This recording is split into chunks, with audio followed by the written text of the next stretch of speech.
ఈరోజు సత్యసాయి డిస్టిక్లో ఈ ఎస్సీ ఎస్టీల పైన జరుగుతున్నటువంటి ఈ అన్యాయాలు అరాచకాలు చూస్తుంటే చాలా ఎక్కువగా ఉన్నాయి. అయితే కూడా అధికారులు కూడా చాలా వాటిపైన నిర్లక్ష్య వైఖరి ఉన్నది. ముఖ్యంగా నా పేరు చెరుకూరి గంగులోయ, డివిఎంసీ మెంబర్ నేను.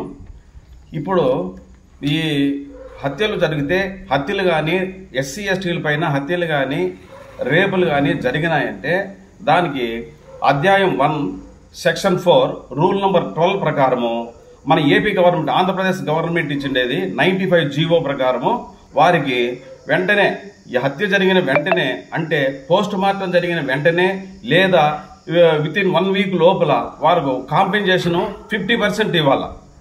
50% ఇవ్వాలని ఉన్నది. అయితే ఈ సత్యసాయి జిల్లాలో మాత్రము ఈ కదిరి నియోజకవర్గము జవకల్లో హత్య జరిగి కనీసం 1 సంవత్సరం అయినది. ఇప్పటికి ఎటువంటి వాళ్ళ మీద ఉండారా, సచ్చినారా, బతికినారా అనే వాళ్ళు కూడా ఎవరు లేరు. ఏమి విషయం అంటే ఎన్నోసార్లు మేము డివిఎంసీ మెంబర్లుగా మేము రిప్రజెంటేషన్ ఎత్తుకొని పోయి ఇచ్చినాము. వాళ్ళని ఇచ్చిన అక్కడికి కలెక్టర్ గారి దగ్గరికి గ్రీవెన్స్లోనూ అన్నీ ఇచ్చినాము, కానీ ఎస్పీ గారికి కూడా ఇచ్చినాము. కానీ ఇదివరకు కానీ ఏమి కానీ ఎక్కడ కానీ జరగలేదు. వారికి ఏమిటంటే ఈ డిపెండెంట్ పర్సన్స్ వాళ్ళ మీద ఆధారపడిన వాళ్లకు ఈ రూల్ రాజ్యాంగం ప్రకారము వాళ్లకు నివాస స్థలము, వారికి రవాణా సౌకర్యము, తర్వాత వచ్చి పెన్షను, భూమి 3 ఎకరాల భూమి స్థలం ఇవ్వాల. వెంటనే వాళ్ళకు నివాస స్థలము, బట్టలు కల్పించి వాళ్ళకు ఆహారాన్ని కల్పించాల. కాకపోతే 95 సంవత్సరాల తండ్రి కళ్ళు కనపడలేదు, కాళ్ళు నడచలేడు. అటువంటి వాడు తిరుగుతూ ఉంటే పుట్టపర్తికి ఇదివరకు కూడా ఎవరు కూడా స్పందించలేదు, ఏం మాట్లాడలేదు. నేను సోషల్ వెల్ఫేర్ గారు డీడీ గారిని అడిగితే అతను సార్ ఏమంటాడు, దీనికి వచ్చిన కాంపెన్సేషను సీరియల్ ప్రకారం ఇవ్వాలని చెప్పని అంటున్నాడు అని నాకు డిఆర్ఓ గారు అడ్డపన్నారు అని చెప్పి చెబుతున్నాడు. అయితే ఈ జీవో ప్రకారము 95 జీవో ప్రకారము కేంద్రం నుంచి వచ్చినటువంటి రూల్ నెంబర్ 12 ప్రకారము అవి ఓవర్లుక్ ఏది ఇమ్మీడియట్ గా ఇచ్చేయాలంతే. సీనియారిటీ తర్వాత పక్కన పెట్టి ఇచ్చేయాల. ఆ బడ్జెట్ కూడా లేకుండా పోతే కలెక్టర్ గారి నిధుల నుంచి కూడా ఇవ్వాలని చెప్పని ఉన్నది. అయితే ఇదివరకు వాళ్ళు పట్టించుకునే నాదుడే లేడు. చాలా ప్రాబ్లంగా ఉండి పాపం వాళ్ళు ప్రజారణ పడి అడుక్కు తినే స్థితికి వచ్చినారు. కనీసం వాళ్ళు ఏం తిన్నారా లేదా అని మాట్లాడే దిక్కు కూడా లేకుండా అయిపోయినారు. ఈ విషయం మేము చాలా సార్లు చెప్పి అలిసిపోయినాము. అప్పటి నుంచి లేదా బడ్జెట్ రాలేదా అంటే అప్పటి నుంచి ఇప్పటి వరకు 4 కోట్లు వచ్చింది బడ్జెట్. అయితే కూడా సీనియారిటీ చచ్చిపోతా ఉంటే బతుకుండేవానికి ఇచ్చామని చెప్పి ఉందా జీవో. అందుకే కదా జీవోలు 2016 ఏపీ గవర్నమెంట్ పెట్టిండేది 95 జీవో ఇచ్చేసింది. ఇమ్మీడియట్ గా వాళ్ళకి పోస్ట్ మార్టం అయిపోయిన వెంటనే పే చేయాలి 50% చెప్పిన ఉండాలి. కాకపోతే వాళ్ళకి ఇదివరకు కూడా వాళ్ళు పట్టించుకోలేదు, వాళ్ళకి ఏమి కానీ ఇవ్వలేదు ప్రభుత్వం. అందుకోసమని నేను ఇప్పుడు ఈ విషయాన్ని మీడియా దృష్టికి తెస్తున్నాను.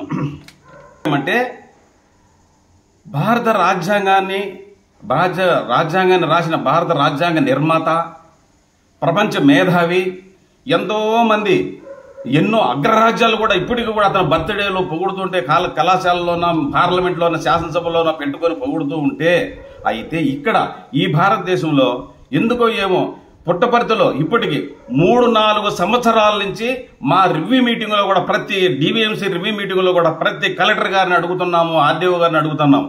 ఏమాయా ఎంతో భూములు తెలుసు, మాకు అందరికీ తెలుసు ఏమైపోతా ఉన్నాయో, ఏం అన్యాయం అయిపోతాడో, ఏం ఆక్రమణలు అయిపోతున్నాయో మాకు అందరికీ, లోకానికి, ప్రజలకి అందరికీ తెలుసు.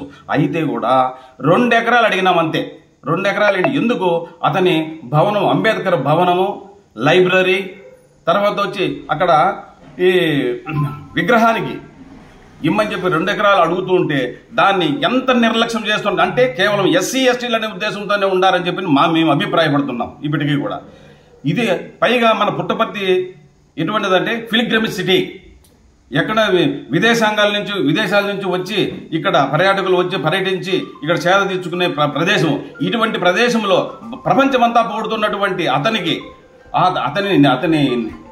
భవనానికి కానీ, విగ్రహానికి కానీ, తర్వాత లైబ్రరీ కానీ అతను పెడదామని చెప్పి మేము డివిఎంసీ మెంబర్లుగా అడుగుతుంటే ఎవ్వరూ కూడా దాన్ని చెవునేసుకోలేదు, దాన్ని పట్టించుకోలేదని చెప్పని మేము చాలా బాధపడుతున్నాము.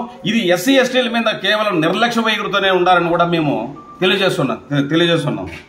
మేము ఇదే కాకుండా ఈ సత్యసాయి జిల్లాలో ఇంతకుముందు అప్పుడే 4 నెలలు 5 నెలలకు ముందు ఒక ఈనాడు పేపర్లో ఒకటి వచ్చింది. ఏమొచ్చిందంటే ఆంధ్రప్రదేశ్లో భూ ఆక్రమణలు జరిగిండే దాంట్లో Chittoor district first, Satyasai district సెకండ్లో ఉండాలని చెప్పని పేపర్లోనే వచ్చింది. కాకపోతే ఇంత ఆక్రమణలు జరుగుతూ ఉన్నాయి. ఇవన్నీ కూడా ఎస్సీ ఎస్టీలు భూములనే ఆక్రమించినారు. ఎస్సీ ఎస్టీలు భూములు, ఇండ్ల స్థలాలు, శ్మశానాలు, రోడ్లు అడ్డగించేది ఇవన్నీ కూడా జరుగుతూ ఉన్నాయి. సింపుల్గా ఉన్నాయి కొన్ని కూడా. అయితే మేము ఎన్నిసార్లు తీసుకుపోయినా కానీ కలెక్టర్ గారి దృష్టికి తీసుకుపోతున్నాం, జేసీ గారి దృష్టికి తీసుకుంటాం, ఆర్డీఓ గారి దృష్టికి, తహసీల్దార్ దృష్టికి, అన్ని పెండింగ్లోనే ఉన్నాయి. ఒక్కటి కూడా వాళ్ళు మాకు ఇది పరిష్కరించినామని చెప్పని మాకు చెప్పలేదు, తీర్చలేదు ఇదివరకు కూడా. ఎన్నో అసలు దానివల్ల కూడా చాలా బాధపడుతున్నాం. మేము డిబిఎంసీ మెంబర్లు అంటే ఏమనుకున్నారు మీకు తెలుసునో తెలియదో నాకైతే తెలుసు. కానీ ఏమనంటే ఇది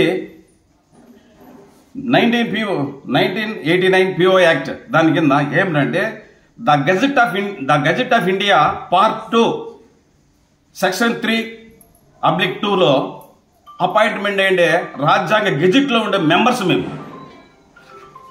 కాకపోతే మాకు విలువ లేకుండా ఎక్కడా కూడా మేము ఇచ్చిన అర్జీ ఒకటే, సామాన్యులు ఇచ్చిన అర్జీ ఒకటే, ఈ ప్రకారంగా చూస్తున్నారు. మాకు ఎంత పవర్ ఉంటుందని కూడా మీకు తెలుసు. అయితే కూడా మీరు ఎందుకు చేయలేదో కూడా మాకు అర్థం కాల. మేము నిజమే తెస్తున్నాం, మాకు జరిగిన అన్యాయమే తెస్తున్నాం, వేరే ఇంకేటివి తెలియదు. డూప్లికేట్ అంటాం, వేరే వాళ్ళు తెచ్చేటి ఫోన్లో చేయం. మేము నిజమైన అసలు బాధితులు అల్లాడిపోతున్నారు. అటువంటి సమస్యలే తెస్తాము. అటువంటి సమస్యలు కూడా మీరు తీర్చలేదు. చాలా బాధాకరమైన విషయం ఇది. కాబట్టి ఇప్పుడు ఈజీగా చేసే సమస్యలు తెస్తున్నాం మేము. కలెక్టర్, తహసీల్దార్ గారు చేయొచ్చు,